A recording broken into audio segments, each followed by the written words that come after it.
Hello दोस्तों। आज हम एक तकनीकी के बारे में डिस्कस करेंगे। इस तकनीकी का नाम है नेस्कोड तकनीकी। यह दरअसल यूपीएससी प्रीलिम्स एग्ज़ाम में पूछी जाने वाली तकनीकी थी, लेकिन इस बार के प्रीलिम्स में यूपीएससी ने पूछा नहीं है इसको।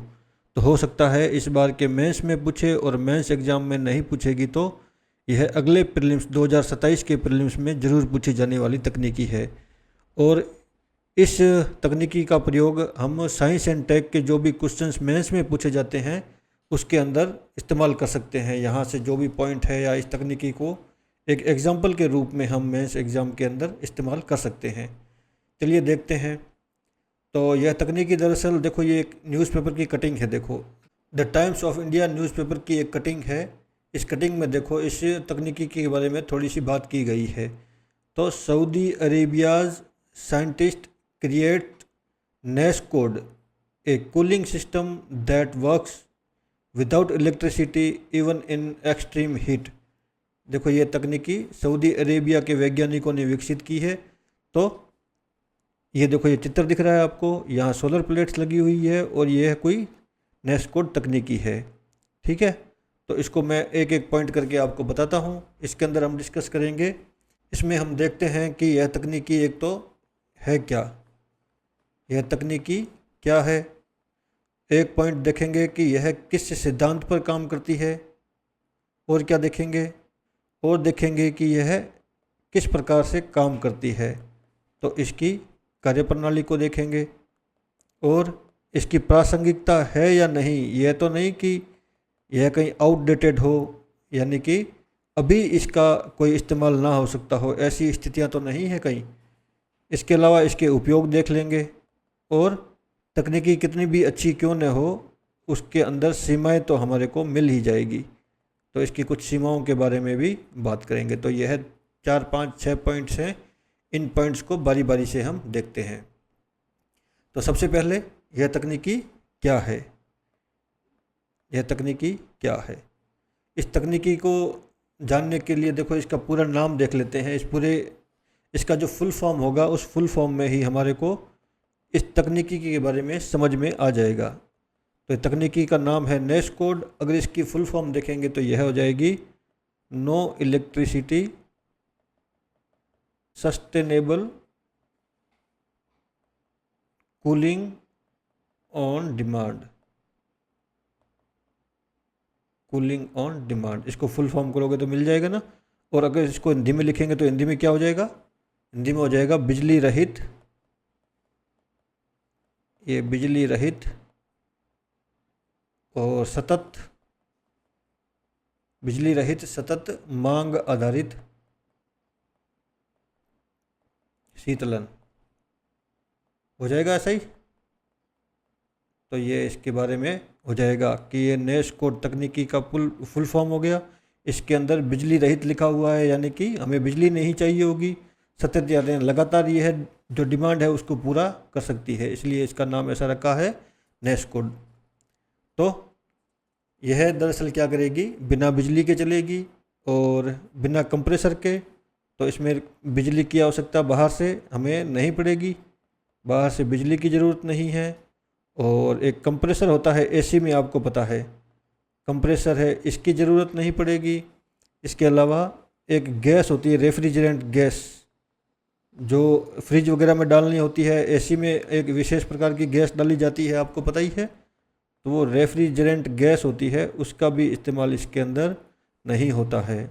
तो इस प्रकार के जो चीज़ें हैं वो इसके अंदर नहीं चाहिए, और इनके बिना भी यह क्या करता है, हमारे को ठंडक देता है। तो यह तकनीकी है। इस तकनीकी का विकास देख लेते हैं किसने किया है।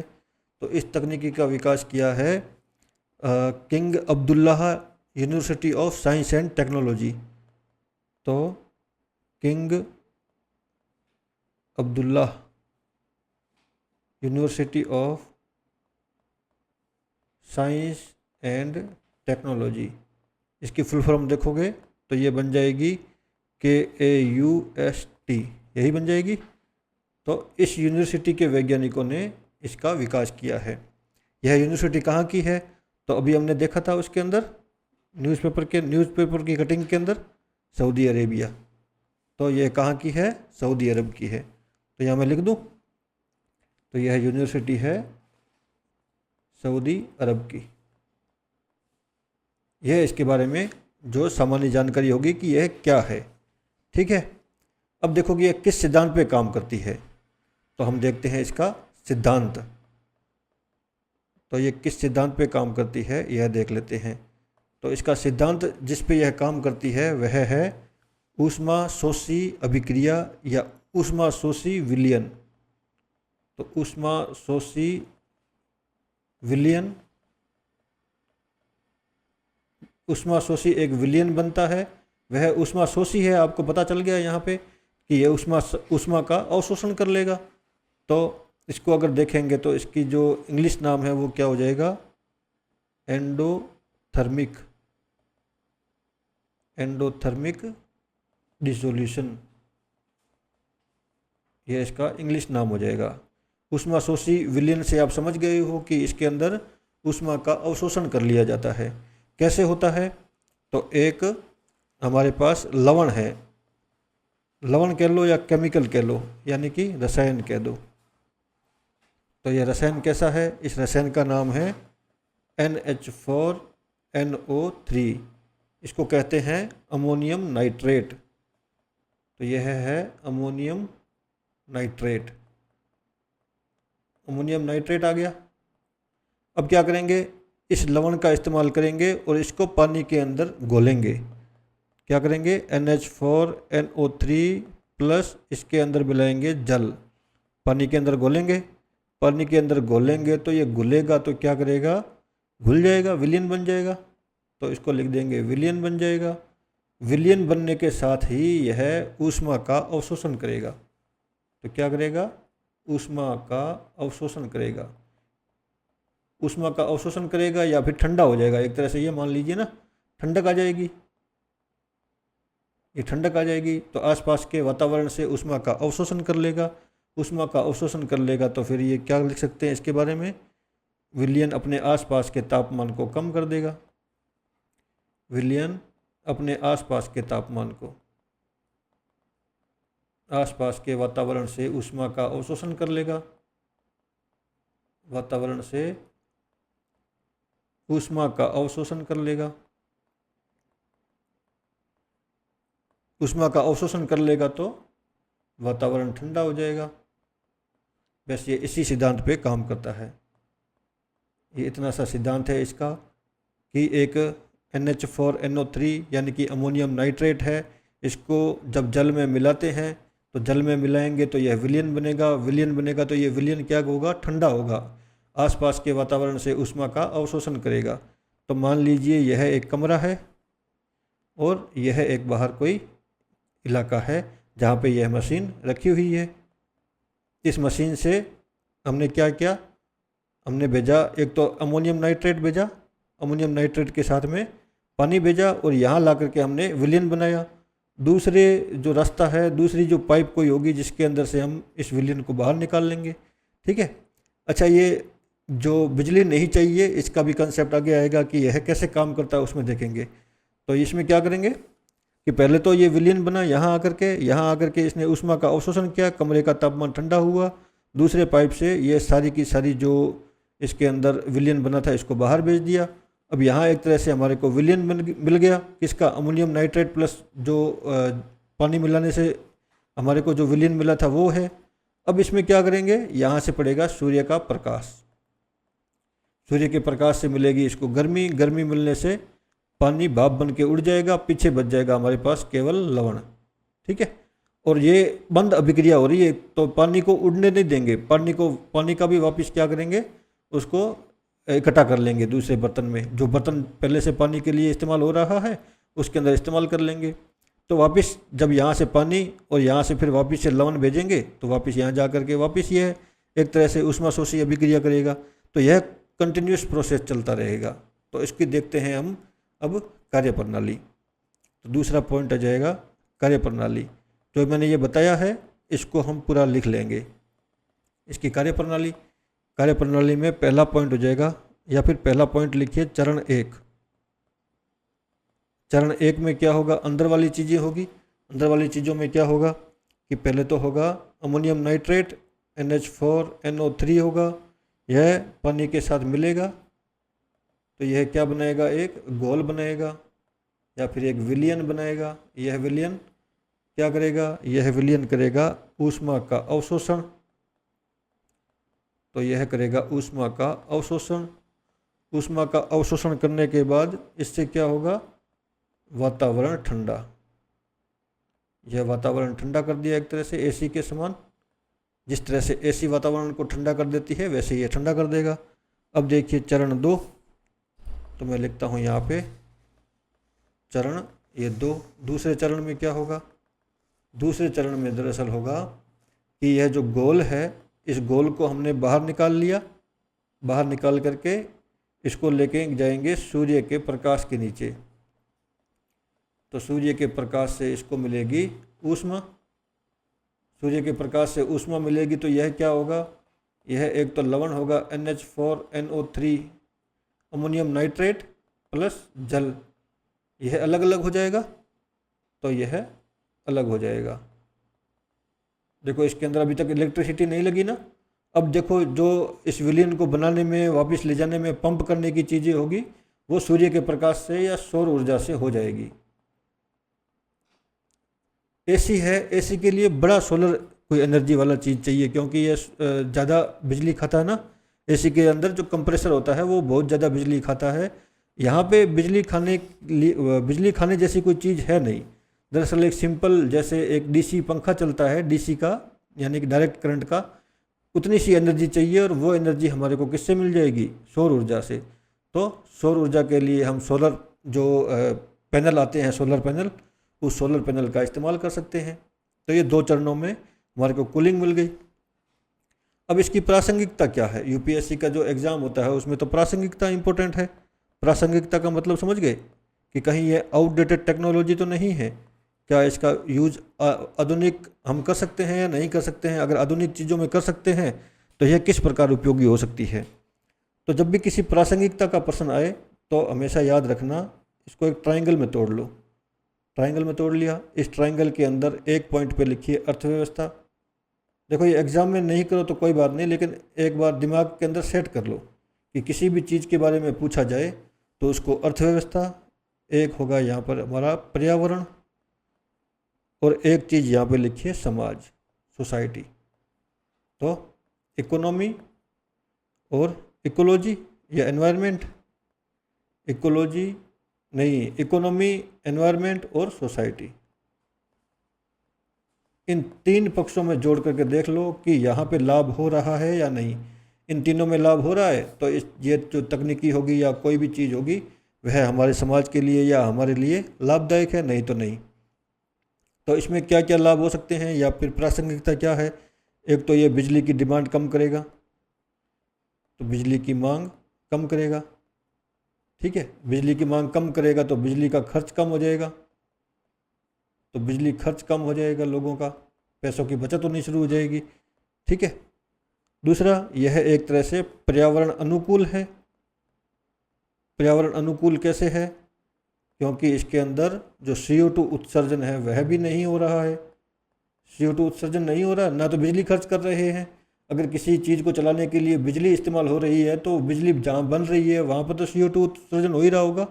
इसमें CO2 उत्सर्जन जैसा कुछ नहीं है। ठीक है। इसके अलावा इसके अंदर जो गैसेज होती है, रेफ्रिजरेटर में डालते हैं ना, फ्रिज वगैरह में, CFC, HFC, यह गैसेज होती है, वह जहरीली होती है एनवायरनमेंट के लिए, तो इनका भी इसके अंदर प्रयोग नहीं होता है। इसके अलावा यह कार्बन नेट जीरो टारगेट है, तो नेट जीरो टारगेट है, नेट जीरो टारगेट को पूरा करने में भी ये मदद करेगा, है कि नहीं, क्योंकि CO2 का उत्सर्जन यहाँ पे नहीं हो रहा है। और क्या कर सकते हैं, तो ये है जो दूरस्थ इलाके होते हैं, ये दूरस्थ इलाके, रिमोट एरियाज़। ठीक है, तो दूरस्थ इलाकों में शीतलन के लिए इसका उपयोग किया जा सकता है।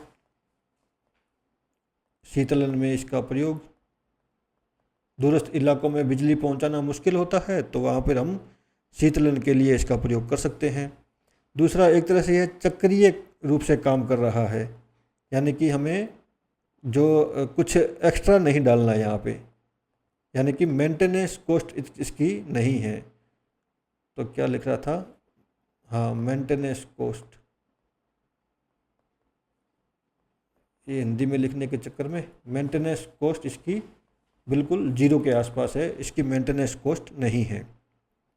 ठीक है, चक्रीय रूप से कैसे, क्योंकि पानी है और लवण है, इनको सूर्य के प्रकाश में ले जा करके अलग कर लिया और अंदर जो जहाँ पे हमें शीतलन करवाना है वहाँ जाके इसका विलीन बना लिया, वापिस यहाँ ले गए, सूर्य के प्रकाश में लेके आ गए।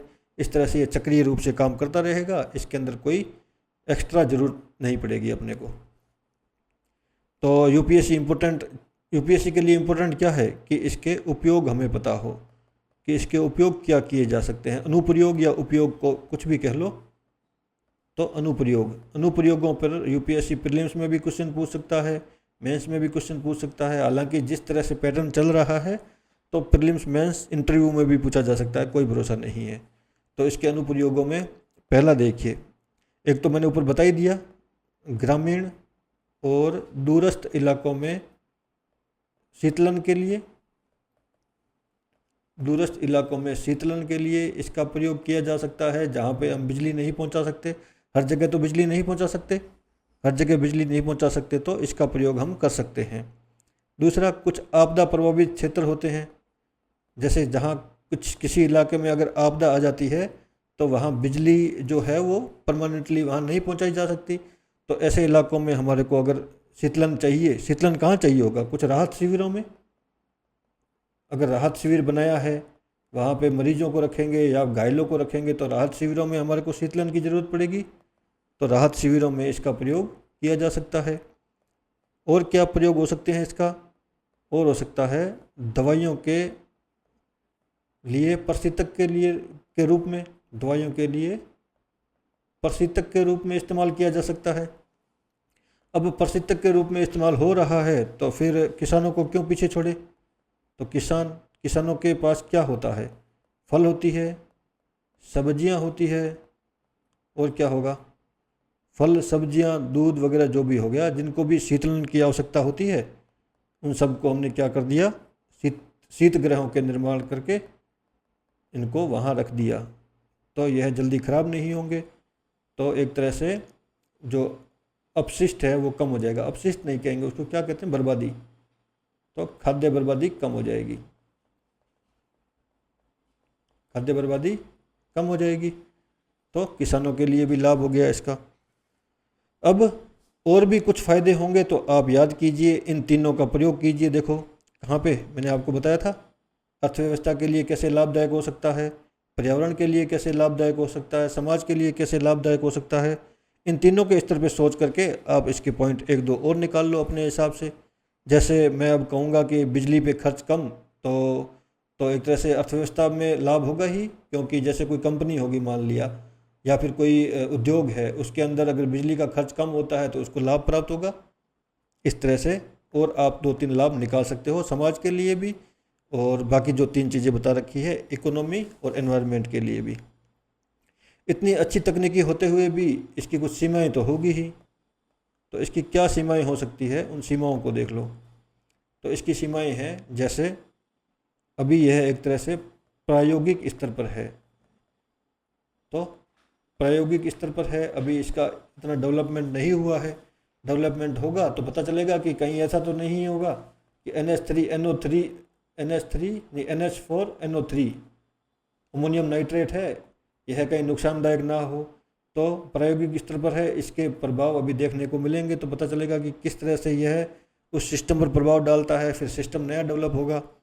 और सौर ऊर्जा पर निर्भरता है, अगर कहीं पर सौर ऊर्जा निकलेगी ही नहीं तो, यानी कि बादल आ गए, तो रडार काम नहीं करेगा। रडार मोदी जी वाला है, देखो अपने यहाँ रडार वाला काम नहीं है। तो यहाँ पे क्या होगा, सौर ऊर्जा नहीं होगी तो हम उस लवणों को अलग नहीं कर पाएंगे, तो फिर हमारा एक तरह से काम नहीं करेगी। और एक चीज़ मैंने आपको बताई दी है कि NH4NO3 है, यह एक तरह से अभी एक केमिकल के रूप में है, तो इस केमिकल के प्रभावों को भी हमें देखना होगा। तो इस तरह से यह एक टेक्नोलॉजी है जो पूरी हो गई। यह यूपीएससी के प्रीलिम्स में भी इस्तेमाल हो सकती, इस्तेमाल क्या, प्रीलिम्स में तो पूछी जाएगी तो पता चल जाएगा, और मेंस में आप इसका इस्तेमाल कर सकते हो। मेंस एग्ज़ाम में जहाँ पर अगर साइंस टेक का कोई क्वेश्चन आए तो वहाँ इस्तेमाल कर लेना। ठीक है, तो यह तकनीकी थी, और मुझे लगा था इस बार के यूपीएससी प्रीलिम्स में पूछेगा, लेकिन यूपीएससी ने प्रीलिम्स में पूछा नहीं है। तो चलो अगले प्रीलिम्स के लिए तैयारी करते हैं।